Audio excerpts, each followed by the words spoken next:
তুমি কি জানো তোমার ব্রেন সাকসেসের চেয়ে প্লেজার বেশি পছন্দ করে? তাই পড়তে বসলে ফোন ইউজ করতে ইচ্ছা করে, কোনো কাজ করতে গেলে সোশ্যাল মিডিয়া খুলে ফেলে, কারণ ব্রেন ইনস্ট্যান্ট রিওয়ার্ড বোঝে। ইনস্টাগ্রামে রিল স্ক্রল করলে সঙ্গে সঙ্গে ডোপামিন পাও, বাট হার্ড ওয়ার্কের রিওয়ার্ড পেতে সময় লাগে। তাই তুমি ভাবো তোমার মধ্যে ডিসিপ্লিন নেই, আসলে তোমার ব্রেন শর্ট টার্ম প্লেজার বেছে নিচ্ছে। তাই যেটা সহজ সেটা নয়, যেটা ইম্পর্টেন্ট সেটা বেছে নিতে শিখো। কোনো পার্সন যদি অন্য কোনো পার্সনের মেসেজ বা রিপ্লাইয়ের জন্য অপেক্ষা করে, তাহলে তার নাম দেখলে বা শুনলেই তার ব্রেন একটা আলাদা রিয়াক্ট করে। কিন্তু কেন বলছি, তার আগে এই ধরনের ইন্টারেস্টিং ভিডিও পাওয়ার জন্য চ্যানেলটা সাবস্ক্রাইব করে পাশে থাকুন। আমরা যখন অন্য কোনো পার্সনকে বেশি গুরুত্ব দিই, তখন তার নাম বা মেসেজ দেখলেই আমাদের ব্রেন ডোপামিন নামের ফিল গুড কেমিক্যাল রিলিজ করে।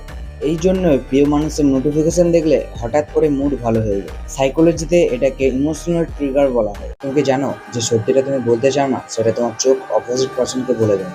কিন্তু কিভাবে বলছি, তার আগে এই ধরনের ইন্টারেস্টিং ভিডিও পেতে চ্যানেলটা সাবস্ক্রাইব করে পাশে থাকো। মানুষ মুখে মিথ্যা বললেও চোখ আসল অনুভূতিটা লুকোতে পারে না।